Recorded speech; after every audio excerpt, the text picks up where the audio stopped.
Mga Karaos, good morning po. Ayan, good morning. Welcome back po muli dito sa aming channel. Ngayon nga po pala ay araw ng linggo. Yan, January 18. So, another day po tayo. Pero hindi po another day and another build.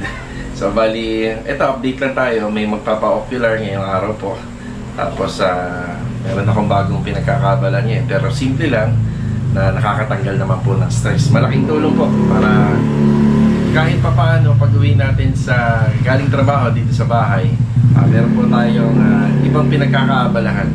Hindi po tayo laging nagsiselfone, so nakakaiwas din tayo sa pagsiselfone. So, ang paggamit lang naman po kasi ng cellphone nyo sa kliyente, pagsagot ng tawag, tapos sa edit, yan. Tsaka upload, yung pag-upload. Yan lang naman po tayo. And mga Karaos, bali ngayong araw, bali may nagpapa-ocular, dalawa rito sa Lumina. So sana matuloy po sila ngayon dahil sa mga susunod na araw, baka hindi po natin sila mapaunlakan. Busy tayo kapag Lunes hanggang Sabado. Tapos sa tuwing linggo, yan po yung ocular natin. Pero meron naman po nagpapa-ocular ng weekdays. Basta natataon lang doon sa malapit po sa area namin. Tapos meron din pong isa na subscriber natin, bali pumunta dito sa lugar namin yung kanyang kamag-anak, sinadya kami. Tingnan natin kung mapupuntahan natin sila ngayon. Ay mga Karaos, meron tayong maikling vlog ngayong araw po ng linggo. So, day off muna ang buong tropa. Ayan, enjoy watching po. Samahan niyo po muli ako ngayong araw ng linggo. Tara! Bale, ito mga Karaos, ito yung harapan ng bahay ko. So, dati itong bodega, yan, lagi nyo na napapanood to, na minsan, sinasama ko sa video or binivideohan natin. So, walking pad. So, maraming nagsasabi na pag nagbablog tayo, madalas tayong hinihingal. May pagkakataon po talaga na gano'n na pag nagbablog ako. O kaya naman, minsan ho kasi nagkukumpuni rin po ako sa site.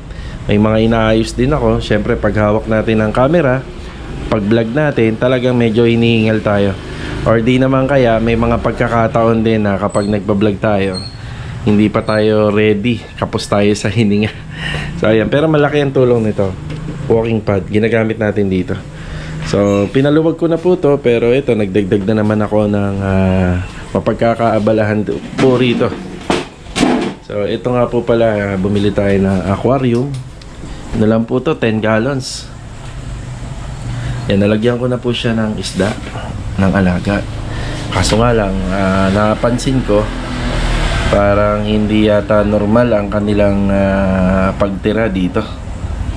Mga Oscar fish po to, nasa, ayun o. Nasa ano po sila, 4 na peraso. Oscar. Ayan. Ayan sila. Ang sarap din mo kasi sa pakiramdam na meron tayong pinapanood pag uwi. Naaliw tayo, may pinapakain tayo. Tapos kapag, ayun. Yun o. Ano na siya.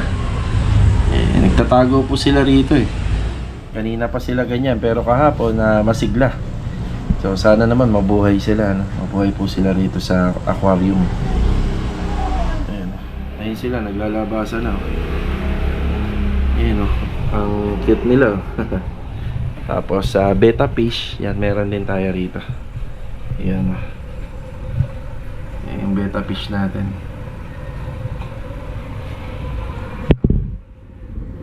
Tsaka ito. Hindi sila pwedeng magtabi-tabi. Isang bansag dito, syempre fighting fish.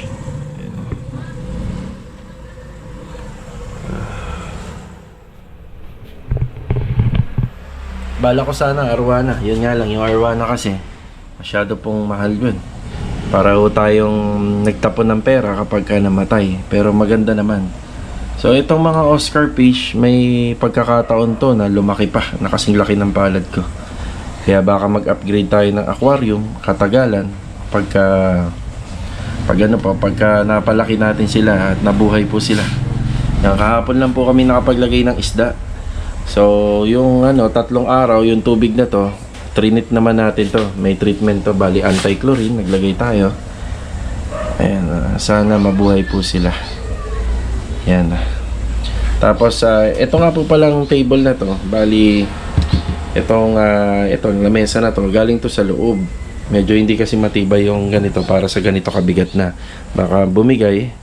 Bala ko sana magpa-fabricate ng lagayan. Angle bar or tubular, yon combination. Ayan, mga pagkain nila. Sana mabuhay para ano naman, na makita po natin siya palagi.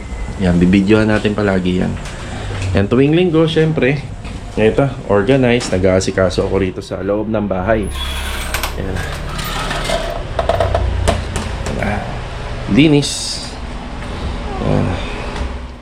Linis tayo. Ang ating mga display dito sa bahay, nagamitan ko yan ng paintbrush. Yan, paintbrush lang po yan. Sa mga nagtatanong daw, baka daw mahirap linisin to. Hindi ho. Napakadali lang linisin yan. Yan, tapos mamaya gagawa tayo ng report. Yan, report. Yan, sa bahay. Linis na ako. Tapos ito nga po palang bar counter ko. Nagpagawa po ako rito ng frameless door. Bali yung demagnet. Kasi pagka ganyan po kasi, ano po, lagi kami naglilinis, napasukan siya ng alikabok. Ayan, sa bahay. So mamaya magagawa lang po ako ng report na maipapasa natin sa ating mga kliyente na nagpapagawa ng kanilang materyales. Yan, magpapasa tayo ng report.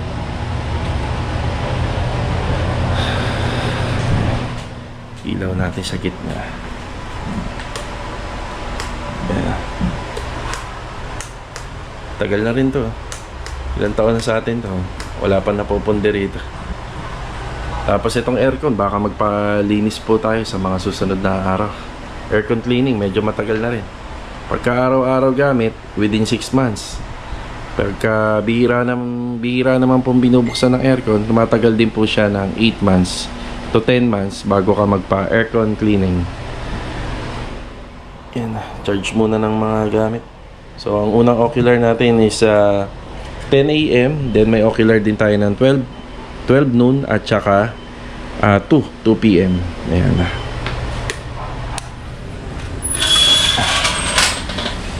Ayan, mga isda.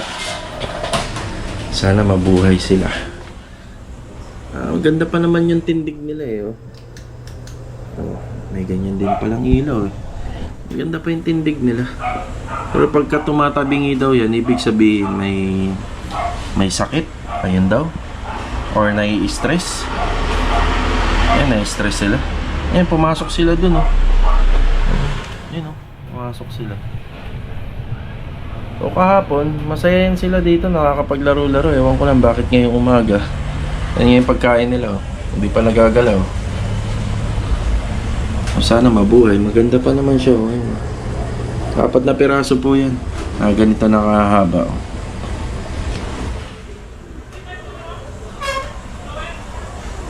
Yan.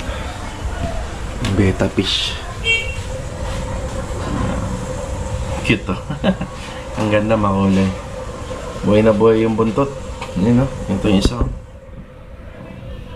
Ito isa po lang, ganda. Mas bala ko maglagay ng ilaw rito para nakikita sila. So 3 pa lang to. Pero hindi ko naman po to kakahiligan na padamihin. Kung magdadagdag man ako, hanggang 2 lang. So enough na yun kung hanggang saan kaya ng oras natin. Siyempre maging responsible din tayo sa mga inaalagaan natin dahil masama ang sobra, baka mapabayaan natin. Yung pa ang dahilan kung bakit sila mawawala. Diba? Parang mali lang yung lagay ko ng oxygen, dapat medyo mababa pa. Kasi pag naglalabas siya ng bubbles, tumatalsik, nababasa to. Kaya lagi ako may nakareding basahan. So pwede rin naman to, lagyan ko ng tiles to, yung tira-tira namin, para gawa kasi sa kahoy to eh. Baka mabulok. So obserbahan ko to hanggang mamaya. Tingnan natin kung ano magiging sitwasyon nila. Yan na. Mga karos, kape po tayo. Sa mga mahilig magkape sa umaga, yan o, black coffee lang. Pag nagkakape po ako, hindi po ako nagkakape ng 3-in-1. Yan, black coffee. Yung nagsisimula pala ako rito sa construction, hindi po talaga ako nagkakape. Natuto na lang ako magkape nung nagda-drive na po ako. Ayan o, gawa na nga, syempre, aantukin ka sa biyahe. Tapos kapag nakabukas ang aircon, yan, bago naman ako magkape, umiinom muna ako ng mga 2 baso ng tubig. Tsaka pala ito, sa mga napanood, wala pa kaming ganito noon. Napakalaking tulong nito kasi kapag kailangan mo ng mainit, ng malamig, Yan. So, mas prepared ko na bumili ng ganito kasi yung tubig niya nakatago po rito. Yan, malinis po siya tingnan. 'Di ba? Tapos mapapansin nyo lang medyo maingay. Pag umaga, binubuksan ko yung exhaust fan namin. So, ayan, exhaust fan. Yan. At saka itong rain hood. So, exhaust din po yan. Yung rain hood na yan. So, yung mga hinihigop nilang hangin, init, napupunta na po yan doon sa bubong, sa taas. So, nilalabas na nila sa ere.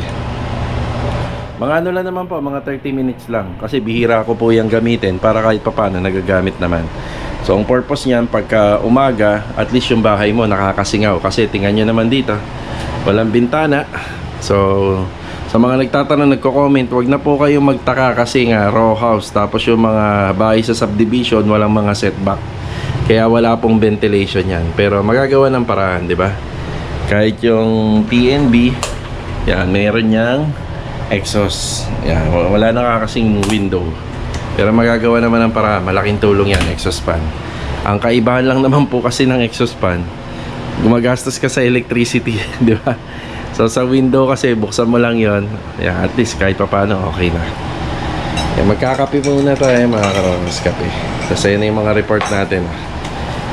Pa-forward na natin yan kila client. Alright. Bali, ang una natin pupuntahan ito, Lumina Homes Phase 5. Ayan. Nag-update naman sa atin yung dalawang kliyente natin dito sa Lumina. So, dito muna tayo sa Lumina Homes Phase 5. Nandito na si client. According nga pala sa information, itong address niya, feeling ko, inner unit.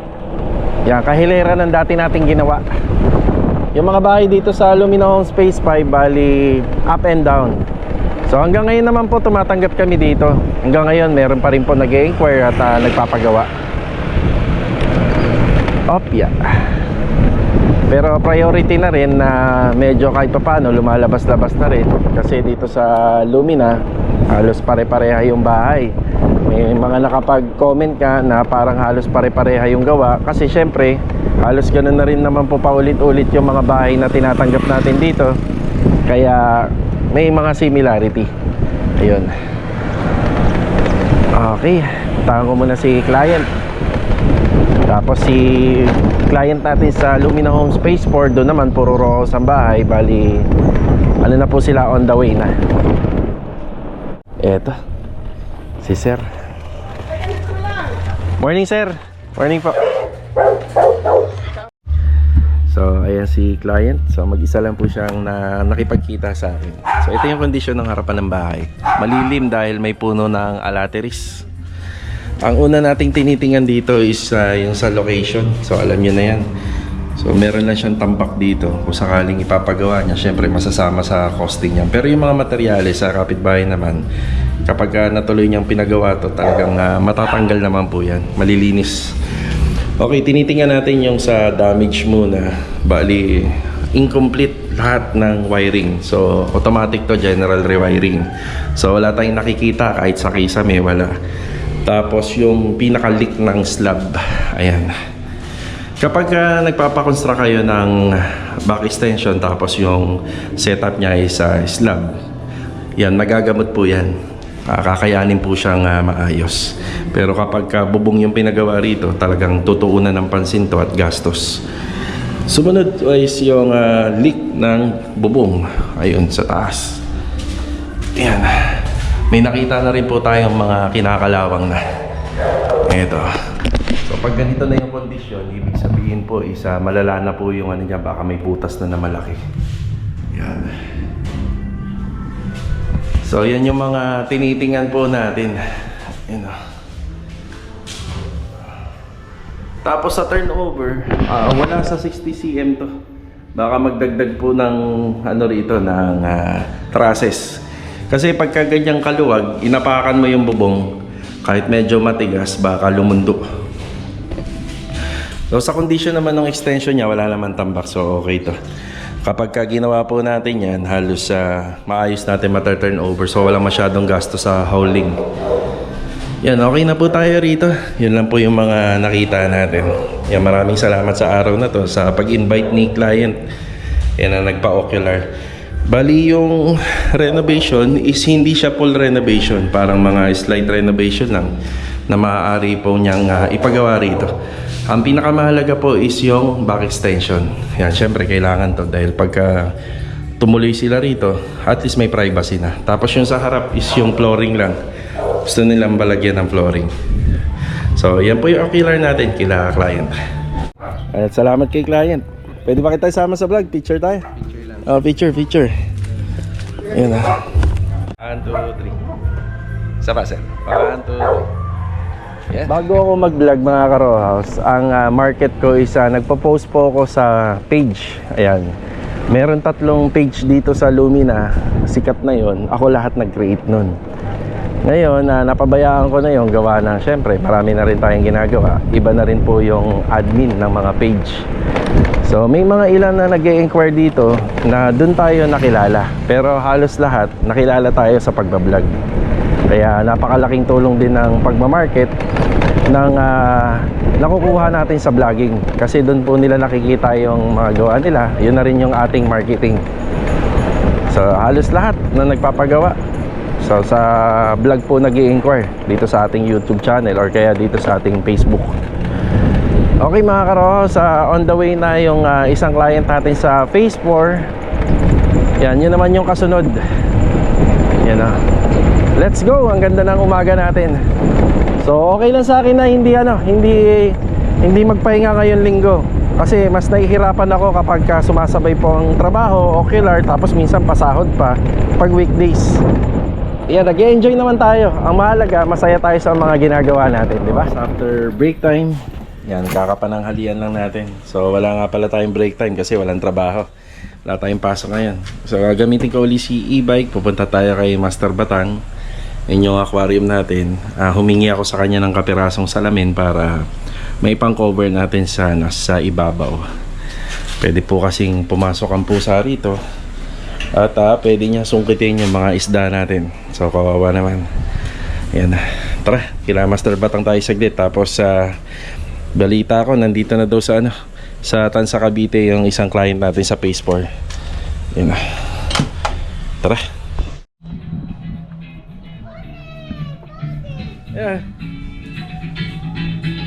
Pare. Napanood mo? Ang volume nito.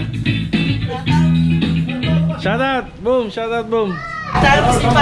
Mamaya pa na, stress pa bukas lang. Bagong hali mo, bagong kasali. Ito na yun, pre. Oh, yeah. Ito ang laki, no? Tama ba? 9 point? Oh, 8. Oh, 8. Oh, tama. 19.5. Ito yung maliit. 3. Ayan. Bago 3. Ayun, sakto. Oh, yeah, sakto yan. May nakakapasok kasing pusa sa bahay. Ang Kapag mo sa mabaw. Oo, mas makapal nga ito eh. Makapal yan. Ayun. Salamat, pre, ha? Thank you. Libre lang to. Master Batang galing yan, ha? Nandito tayo sa Carissa 7. Ito yung kinikwento ko na meron tayong viewers na nasa ibang bansa na gustong magpa-ocular po rito. Pero ang makakaharap natin dito yung mga pamangkin. Yung anak. So ito sa may Carissa 7. So hindi naman nangangahulugan na pag pinuntahan natin natutuloy. So mag-ocular din tayo para titingnan natin kung kaya rin ba ng Lienaki Builders yung area, kung kaya rin natin yung pinapakitang trabaho, yung proposed na trabaho. Pero hindi nangangahulugan porket may opportunity ay ginagrab po ng Lienaki Builders. So titingnan natin kung kaya natin kasi naka-pit tayo or yung grupo natin ay nakalaan po talaga sa mga renovation. Pero tinitingnan din natin yung lugar kung kaya natin mag-renovate. So yun lang naman, yun ang katotohanan. Mahirap po kasing mangako dun sa mga nagpapa-ocular or client. So isa po yan sa tinitingnan. Tsaka tinitingnan din natin kung kaya ba natin isabay yung ino-ocular natin once na madandil natin, kung kaya natin isabay dun sa mga freebies or ongoing nagpapagawa na project. So tingnan na lang po muna natin yung location. Yan na, maghihintay tayo rito. Meron tayong isang client sana, usapan namin after lunch, pero anong oras na rin? Nasa alas 2 na. So, yeah, alas 2. Tingnan natin kung matutuloy kami. Yan na, nain lang po muna natin dito.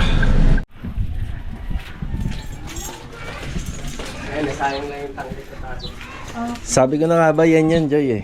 Yan yan ang sabi ko, naghahanap ako ng third floor eh. Ito yung dadaanan. So, alley or Eskinita. Yun po yung pinakakalsada. Nasa gitna. Ayun, yung hanggang 3 palapag. Yan. Ang layo. Layo niya. Check natin. Parang stock room na lang po, no? Bodega na lang. Ayun. Yun, 3 palapag. Taas. Kali ang isa sa mga problema nito is yung waterproofing. Yan sa gilid. Yan, may setback naman. May setback. Yan, waterproofing. Tapos yun dun banda is ano na lang yata yan, bubong na lang yung pinakadulo. Naka waterproofing. Yan, medyo kung may ano lang po tayo, kung may drone, makikita natin yung bubong, pero baka may problema yung bubong. Yan. Water pump. Dapat yung linya nito na papasok sa taas, dapat nasa isang linya lang siya. Tapos yung pababa, yun na magdi-distribute sa buong bahay. So kada floor area is meron TNB. So dito siya naka-locate. So ito tama naman to na dapat nandito. Ang design kasi ng bahay is paupahan. Yan, may mga tulo. May mga mga signs ng ano. May mga sign. Yan, medyo magtatagal po tayo rito kasi kada floor isa-isahin natin. Yan. Hindi niya mangyayari kapag may tulo yung bahay. Tapos nagkaroon pa ng ganito. So dati wala po daw to. Para magiging mangyayari sa cantilever dyan or balcony. So pinalagay na lang nila to. Yan o, 2 bedroom pagdating dito. Yung sa taas din, 2 bedroom din po pala. Taon na daw to, no? Oo, taon na. Taon na, pero simula nung ginawa, taon, pero hindi na paupahan. Hindi na tirhan kahit kailan. Ayan, sisira yun. Tapos yung breaker, nandito pa. Pinaliktad na ng ano? Wala, di ko magalaw. Yun. May water. Sir, bali itong bahay na to, kung ano yung laki nakikita natin, yun lang ang sakop niya hanggang pataas. Wala na siya doon sa dulo. Wala. Puro slab yung likod. Oh, straight lang. Yan. Naka-cove ceiling. Mataas yung ceiling sana. Sir, ito baka may pumapasok na tubig galing nga doon sa taas. Oo. Ngayon bumabagsak lang yan dito. Pero make sure na lang tayo kasi kita nyo yung mga mansya. Ayun o. Sa taas talaga, sir. Pag lumakas talaga po yung ulan, puntahan nyo kaagad. Bisitahin nyo. Oo. Sa taas talaga ang galing ang ano, tubig pag umulan. Ito, mabubulok na to ha. Oh, malapit na mabulok to. Ayun o. May pinapasok nga ng tubig. Oo. Yan, meron daw pagitan tong likod. Napapanood namin yung vlog ni sir. Oo nga. Sa Canada, sir, sikat kayo. Salamat to. Ito yung likod. Ayan o, may pagitan. Ayan. Ito yung bahay. Ayan. Maraming salamat po, sir. Ma'am, thank you. Thank you. Yan, okay na po tayo. Contact na lang kami pag naka-ano na kami ng plumber. Aha. Pakipaligtas muna natin. Sige. Thank you, ma'am. Sige pa, sige. Yan na.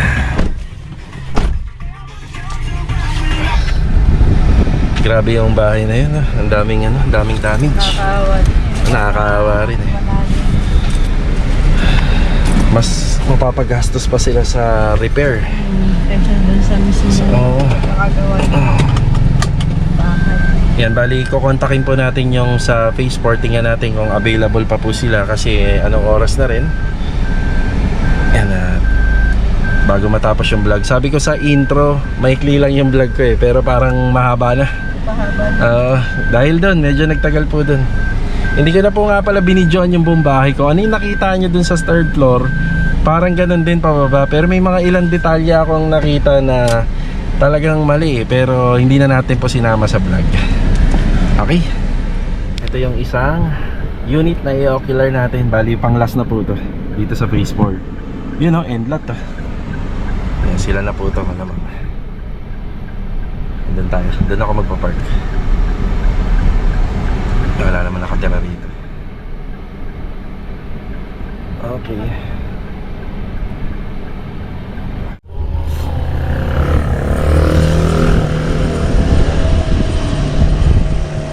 Oh, may pa ano pa. Nakakaya naman. Nagabala pa kayo. So, paano po? Thank you. Salamat po. Maraming salamat. Thank you po. Ayan, may pasalubong pa. Kapag ocular. Di na tayo nagtagal kasi yung Roos naman pare-pareha naman po yan. Okay. Yan tayo.